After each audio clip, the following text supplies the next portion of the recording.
Bonjour, bienvenue dans le témoignage. Aujourd'hui, nous sommes avec Anne-Ketia Assi. Aujourd'hui, je viens vous parler de comment est-ce que le Seigneur m'a rempli, m'a fait déborder de confiance en moi.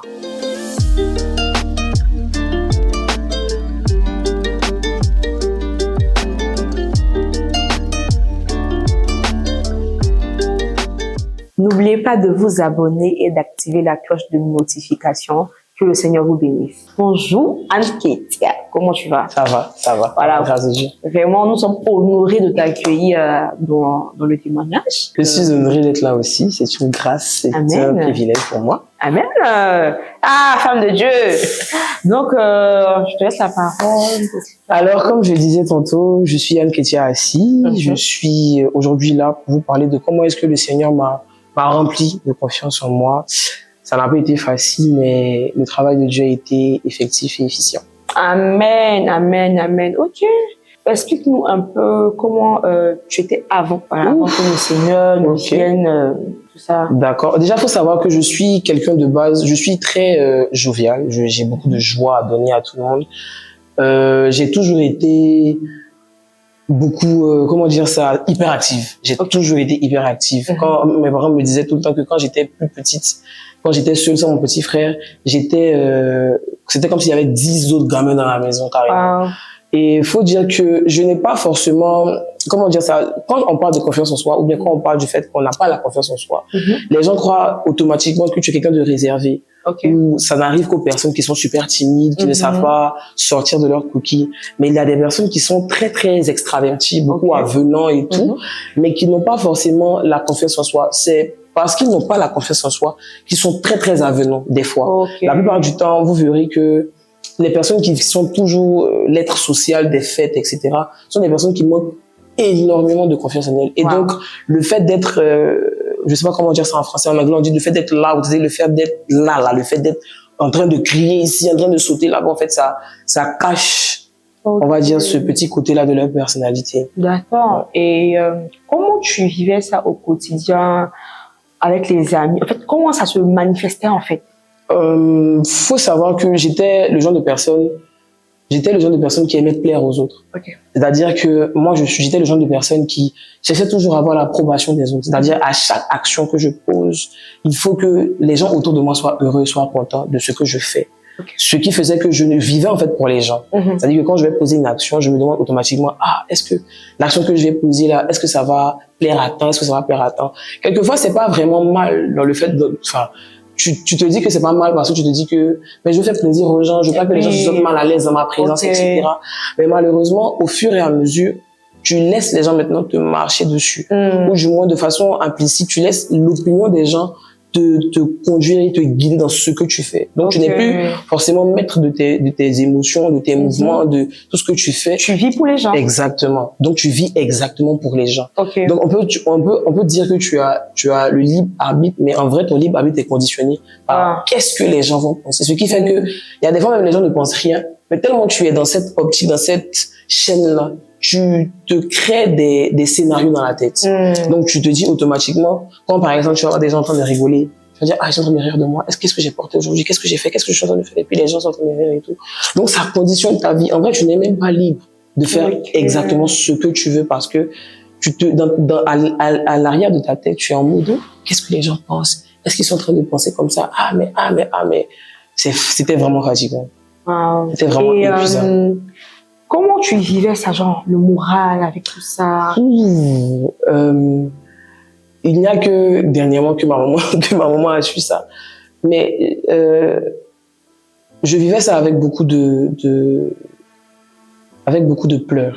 C'est-à-dire que dehors, les gens vont me voir en train de rigoler, en train de et tout. Mais faut savoir aussi que pour quelqu'un qui vit pour les autres, le retour des autres est quelque chose qui te touche particulièrement. En plus d'être hypersensible, si tu es quelqu'un qui vit pour les autres, le retour des gens te touche, mais d'une façon exponentielle. Parce que tu te dis que je vis pour eux. Alors si ce que je fais, ça n'a pas l'impact escompté, ça te brise automatiquement. Et en même temps, ça fragilise ta confiance en toi, parce que tout ce que les gens vont te dire, tu prendras ça au premier degré. Donc j'étais le genre de personne à qui tu peux pas forcément rigoler avec moi. Okay. C'est-à-dire, taquiner. exactement. Je prenais très mal les taquineries. Parce que moi, dans ma tête, la taquinerie, c'est ce que tu penses, en fait. Ok. Tu vois, donc le soir à la maison, quand la journée...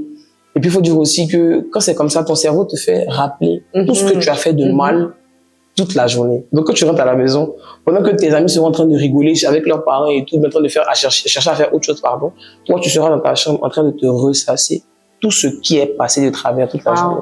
Et donc, quand c'est comme ça, c'est dur à vivre en vrai. Ok, wow. Et comment le Seigneur est passé? Quelle est l'histoire derrière? Faut savoir que j'ai grandi dans une famille chrétienne. Mes deux parents sont serviteurs de Dieu. Mon père était serviteur de Dieu. Et donc, j'ai grandi avec la connaissance de Jésus. Je partais à l'école-dîme. De base, nous sommes AD, Assemblée de Dieu. Mes parents se sont mariés là-bas, ils se sont rencontrés là-bas, ils ont rencontré le Seigneur même là-bas et tout. Et donc, l'égodime, tout ce qui est de Dieu, tout ce qui est de la connaissance de Dieu, c'est quelque chose avec laquelle j'ai grandi. Okay. Mais, comme j'aime à dire, ce n'est pas parce que tu es né dans une famille chrétienne que ça veut dire que tu as une relation avec le Seigneur. Parce que nous, particulièrement, nous sommes des gens qui croyons que nous ne vivons pas une religion, mais nous vivons une relation. Exactement. Donc, tu peux être né dans une famille chrétienne et ne pas connaître qui est Jésus.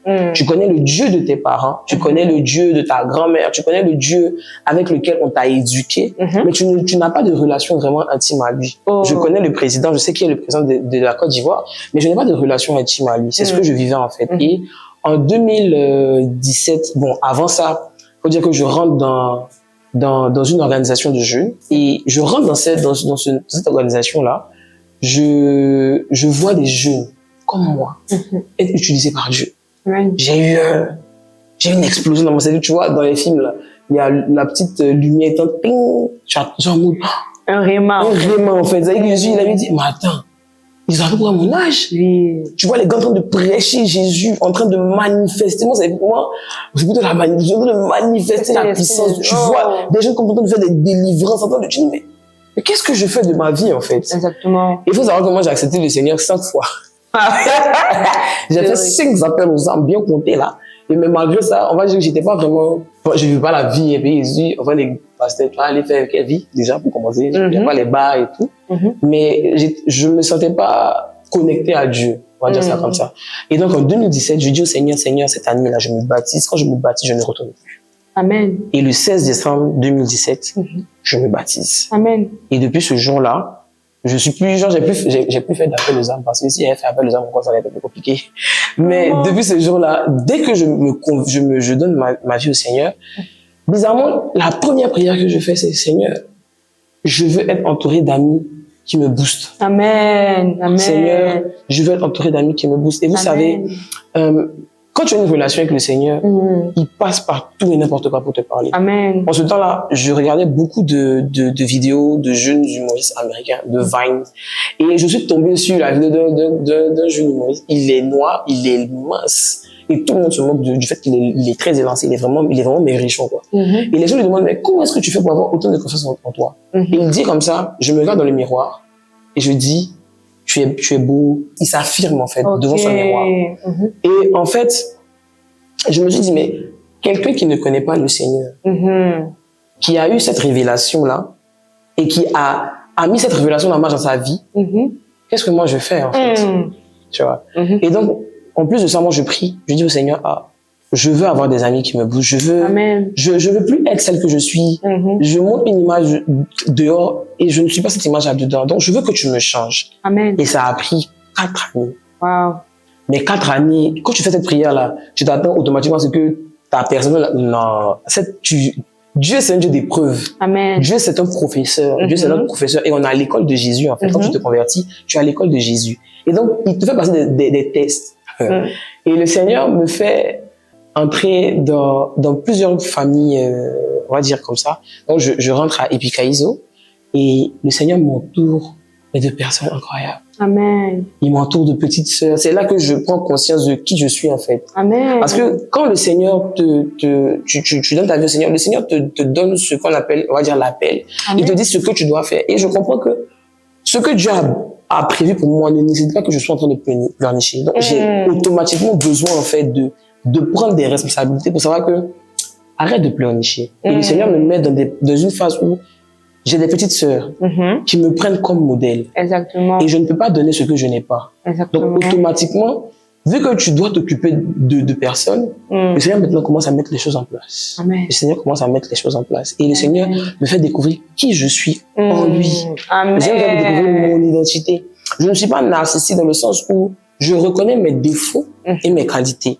Et je choisis de dire que les défauts que toi tu appelles défauts là, moi je les appelle qualités dans un sens. Parce que c'est ce amas de choses là qui fait la chrétienne que je suis.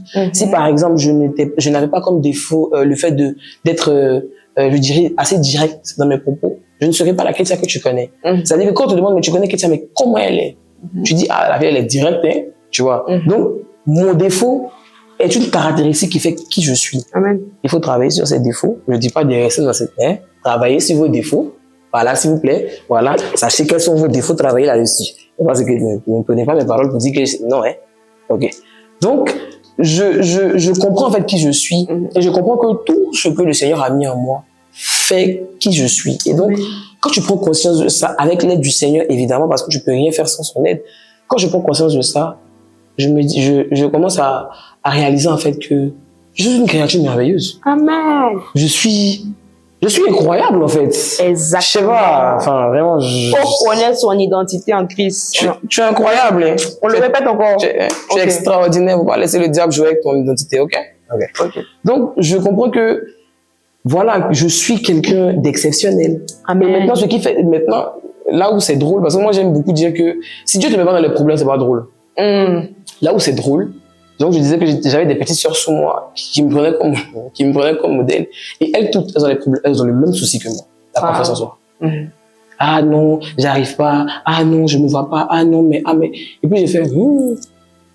En fait, quand on dit sauver pour sauver, c'est pas de l'amusement, parce que tous les défauts ou toutes les choses que tu n'apprécies pas chez toi, que le Seigneur guérit, en fait, c'est juste pour qu'il t'envoie vers d'autres personnes qui sont passées par là, et que tu leur donnes, en fait, la solution au problème. Exactement. C'est juste, en fait, on va dire, tu es le patient zéro de Jésus, on va dire ça comme ça, pour soigner d'autres patients après, en fait. Et c'est exactement ce qui s'est passé avec moi. C'est tellement bien illustré, le patient zéro de Jésus. C'est ça, en fait. Guérir les autres.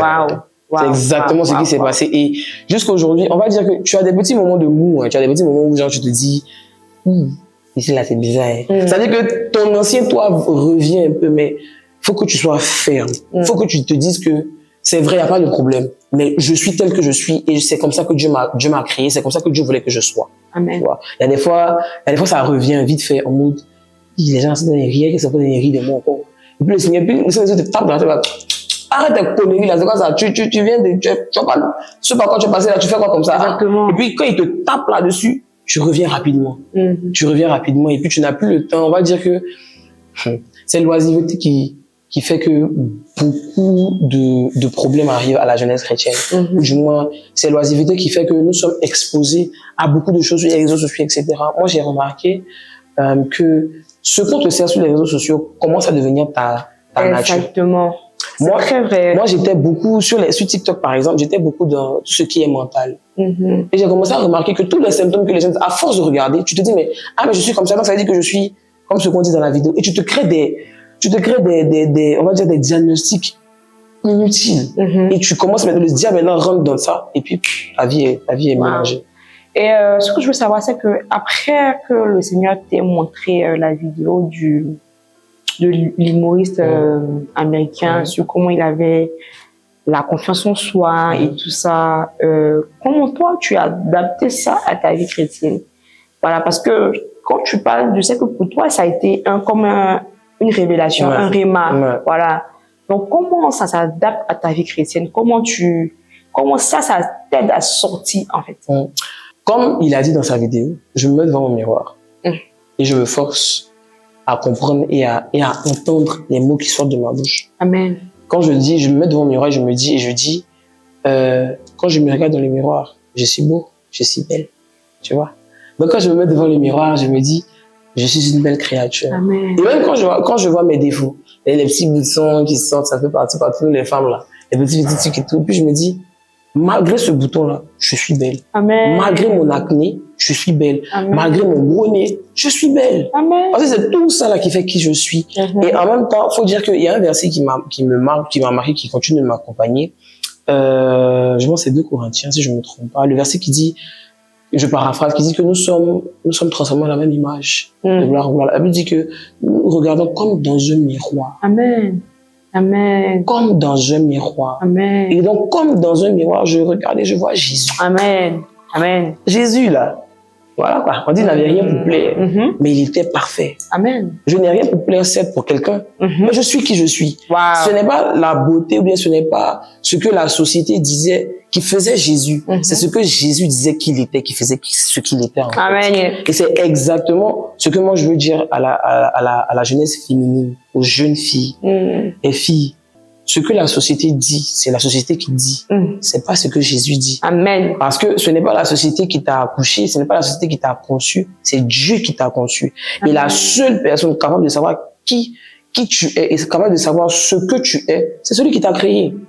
Quelqu'un qui crée un outil, un appareil, c'est cette personne-là qui a la notice d'utilisation et qui sait toutes les fonctionnalités qu'il a mises dans cet appareil. Amen. Et comme c'est Dieu qui t'a créé, c'est Dieu qui sait toutes les fonctionnalités qui sont en toi. Amen. Donc pourquoi est-ce que je vais me référer à la société? La société qui l'a créée, c'est les hommes. Mais les hommes sont remplis de défauts. Mais moi, j'ai été créé par un Dieu qui est parfait. Je suis parfaite. Amen. Pas selon toi, tes yeux. Selon les yeux de mon Dieu. Amen. C'est comme ça. Amen. Se reconnaître en Christ. Ouais. C'est la plus grande étape qu'une personne peut faire quand elle donne sa vie au Seigneur. Amen. Amen. Amen.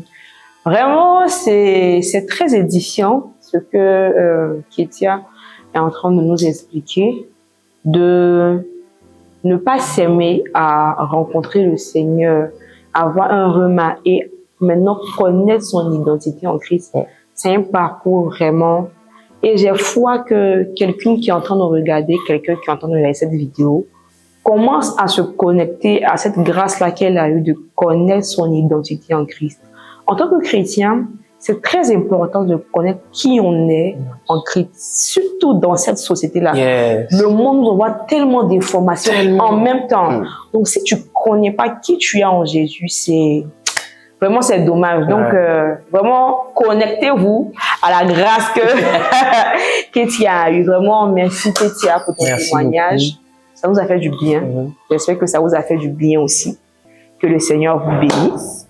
Et je voudrais que tu pries pour toutes les jeunes filles, tous les jeunes hommes, voilà, qui regardent cette vidéo, qui ont un problème avec le physique, même le comportement, tellement de choses en fait qui ont un problème, qui puissent rencontrer le Dieu que Ketia a rencontré et maintenant qui déborde de confiance en soi. Ouais.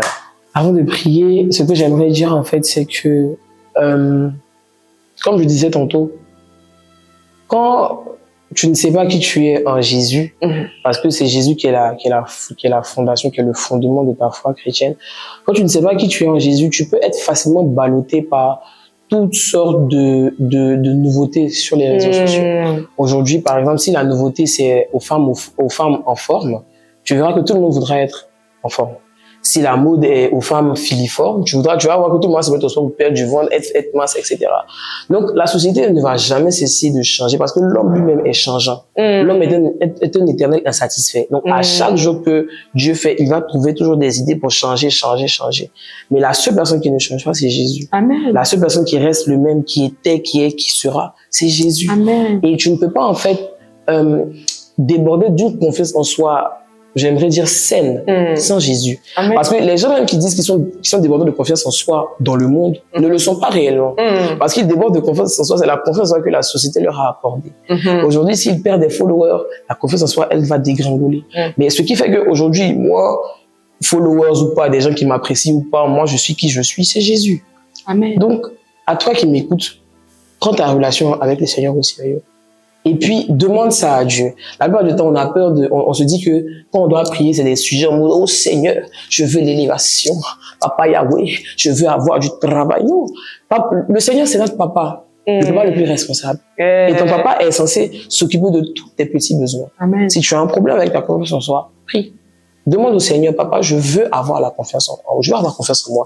Je veux savoir qui je suis. Je veux connaître mon identité. Amen. Et puis tu verras ce que le Seigneur fera dans ta vie. Amen. Alors, Éternel, je prie aujourd'hui pour quelqu'un qui me regarde. Je prie pour cette personne-là, Éternel, qui se regarde dans le miroir et qui se dit qu'elle n'a rien pour plaire. Je veux prier pour cette personne-là qui a toujours été dans des paroles méchantes, des paroles rabaissantes. Cette personne-là qui a vécu avec des parents qui ne lui ont jamais démontré qu'elle pouvait être quelqu'un de bien, qui ne lui ont jamais démontré qu'elle pouvait être quelqu'un qui allait avoir un avenir brillant. Jésus, je veux prier pour ces personnes-là qui m'écoutent, qui me regardent aujourd'hui. Papa, que ton esprit descende en eux. Amen. Et que tu te révèles puissamment à eux. Et que tu leur fasses comprendre quelle est leur identité en toi.